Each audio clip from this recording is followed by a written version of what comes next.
This is a picture of Lorraine Joyner in 1993, and this video is the story of her familiarity with the events concerning the deaths of Bonnie and Clyde. Lorraine was a major historian, and I'm going to show the back of every one of these pictures because she explains exactly what the picture is. Before we get into the entire story, we're going to give a brief photo show here. This picture was dated May 1992, and the front of it was it says on the here where Bonnie recovered from burns. These were burns she had received in a car accident. She had apparently stayed at this motel here. This is Lorraine's writing. All these will be in Lorraine's writing. This is another view of the motel here where Bonnie and Clyde stayed.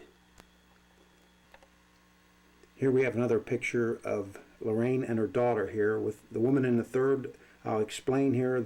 Her writings are on the back of this picture. This picture was taken in 1991 in Wellington, Texas. The lady in the middle is Gladys Cartwright. She is a woman. She was a child when she was accidentally shot by the Barrow Gang when they were trying to escape from the law. Here's another picture of Lorraine and Gladys Cartwright together on one of Lorraine's numerous trips delving into the history of Bonnie and Clyde. Here's the explanation of the picture in Lorraine's own handwriting.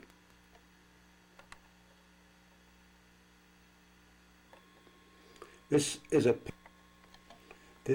picture of Lorraine's grandfather, who served in the Confederate Army during the Civil War. You will hear her refer to him, and you'll see his grave in the process of the interviews.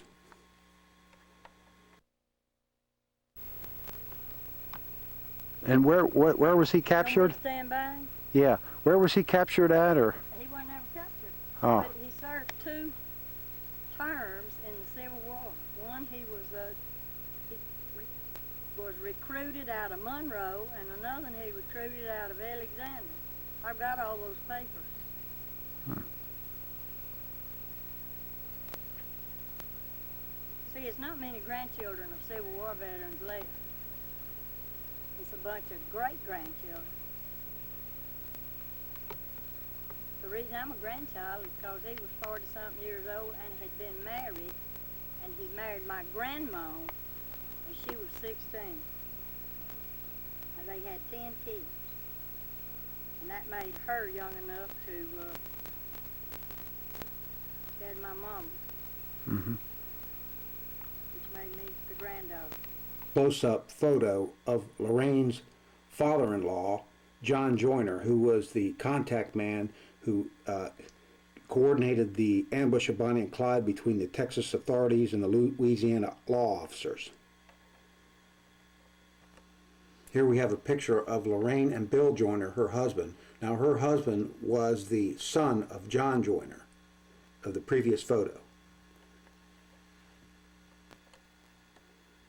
Here we have a picture of Lorraine Joyner and her daughter Sue there, and the house in the background is the house that was built with the bounty money from the setup of the killing of Bonnie and Clyde. It is the only picture of this house remaining, I was told by Lorraine. Lee Joyner. I bring up that Lee because I'm from Robert E. Lee. They claim all Lees wants to come from Robert E. Lee city. And my folks claims we did. And then I'm the daughter-in-law of John Joyner, the one that set up the killing of Bonnie and Clyde. If it hadn't been for him, it wouldn't happen the day it did and the way it did. This house was built with the money the bounty money that John was paid to set up the killing for the state of Texas. Now is that window, huh? Well, I got 3 of them, and there's nothing else down there. And this was about 10 or 15 years ago. The man that bought the land, see, it was 80 acres of land that he owned. Look, let me get you a picture of the house. Okay. See, I gave you these pictures of, No, I don't think I have. This is a window here that was made, it's all that's left of a house that was made from the bounty money that, what about Henry Methvin and Bonnie and Clyde came here first, right? After they... I don't know how soon they came here, see, because just like I'm telling you, they separated that day out of, when they come out of Huntsville. All them other prisoners, he put them out. And at some time or other, Henry stayed down in Texas, and he worked, and I don't really know that timing and all that kind of stuff. And the deal I told you about Beaumont, that him and one of them was there. If I could, they robbed a station. That should be written up in some of those records back then, with finding them, just like I told you, see, who the outlaw was. He told us who he was, but I can't remember if it was Bobby or Palmer or... Now, Palmer come on here to Louisiana with Henry. Did I give you a copy of those pictures that Tom Jr. gave? Yeah. Have you got a copy of those pictures? Did I? I believe so. I made the deal with the Texas Rangers here, and here's his... That's his wife on top, right? That was like 2 weeks before he killed her. That's his wife there. The last time I saw her, she gave me that picture. And I can't find another one yet. And that's the only thing in all of my pictures that it shows just a small portion of that house. Because I never made any connection with it all down through the years. Because these three Joyner boys sold that property. When they all came back from World War II, they was all broke and everybody was going his own way. And that 80 acres of land was sitting way down yonder in them woods, below the hideout, close to where the Methodists lived.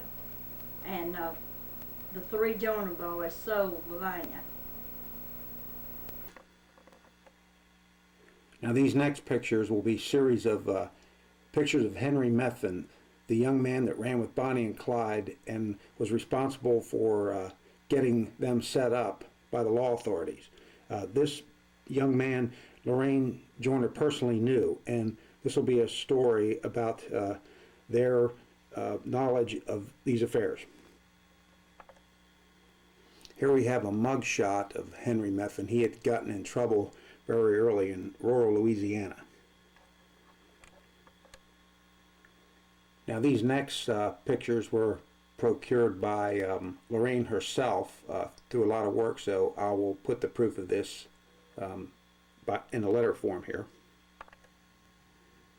Here we have a side view of that previous photo. Here's the letter about her procuring these pictures from Huntsville State Penitentiary.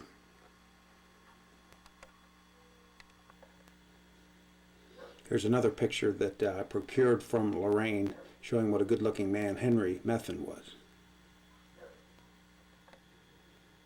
This is a key picture in the video. It shows the house where Henry Methvin met Lorraine when she was just a little girl. And I'll show you the back of this in her own writing. Now this is what was written by Lorraine on the back of that picture. So I'll give you a little time to read it here.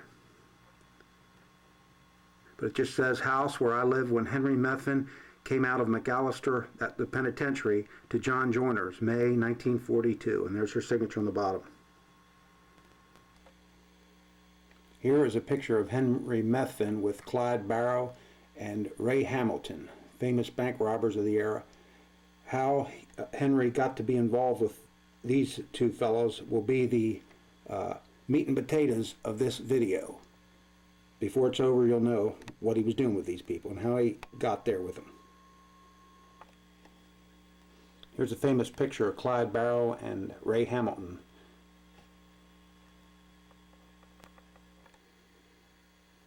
These next few pictures will be just members of the Barrow gang that were running in Louisiana at the time, Bonnie and Clyde. Here we have Ray Hamilton, a mugshot. a short-lived glory running around in a suit and tie. Most criminals of the era spent probably 99% of their time like this, behind bars wearing pinstripes. Another member of the Barrow Gang, Joe Palmer, here at one of his numerous arraignments. Now, he also ran in Louisiana at this time with Methvin, Ray Hamilton, and Clyde Barrow. Now, here's a shot of Henry. You'll notice the chains around his neck. That's Floyd Hamilton right there in the foreground, Ray Hamilton's brother. Here they are at one of their numerous arraignments after this Bonnie and Clyde fiasco was being sewn up. Now, these items were removed from Ray Hamilton's car during one of his numerous arrests. You'll notice the hand grenades in there. This is how these gangsters traveled around at the time, heavily armed. Have some of these that are still in Cosmoline that, as far as we know, have never even been fired from when they were manufactured. You can see the stock on this one doesn't match the Ford stock. Mm-hmm. I don't remember how much these things weigh, but they're pretty heavy. Could you sort of hold one and, like, you know, where like you're firing it, just to, you know? Or okay. See why they put bipods on the front of these things, because it's hard. Take quite a man to stand there and hold this thing up, take good aim with it. Mm-hmm. And we have a few magazines in there. And then you saw the ones that we had in there that had the bipods on them, and some of them have magazines on them. All the ones that are, look at this new gray on here, like this is park grass surface, are the ones that have been reconditioned for World War II. You can see on here, it was manufactured as a model 1918, and then it's been restamped as A2, is restamped on it. So we also have a couple of Swedish-made BARs. I think, no, none of those upstairs I think are, but we have a Swedish BAR. It was made by Sweden.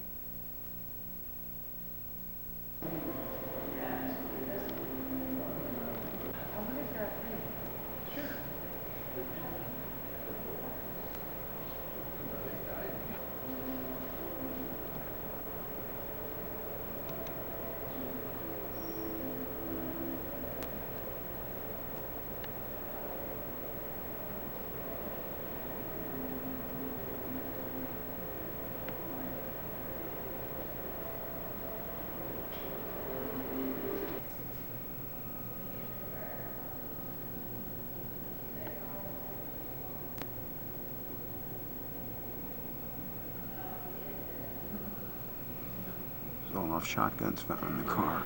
Now, here is another mug shot of Henry Methvin, one of the last ones taken of him. A mug shot, that is. Here we have the newspaper article about the conviction of Henry Methvin.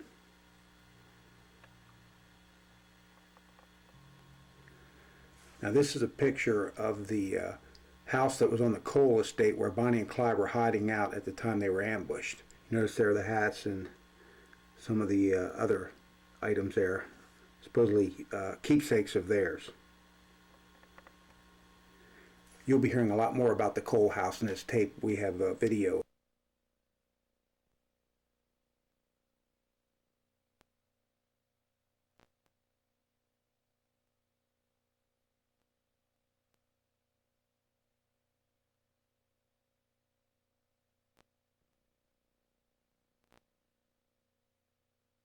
Of pictures there were the Cole house, the ruins of it as they are of in 1993.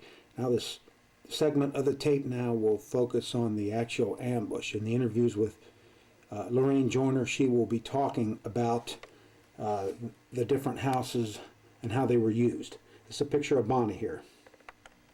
Here's a picture of Clyde. You can notice in the last two pictures how they're beginning to get a little bit of a rough look to them. This segment also has an interview with one of the Methvins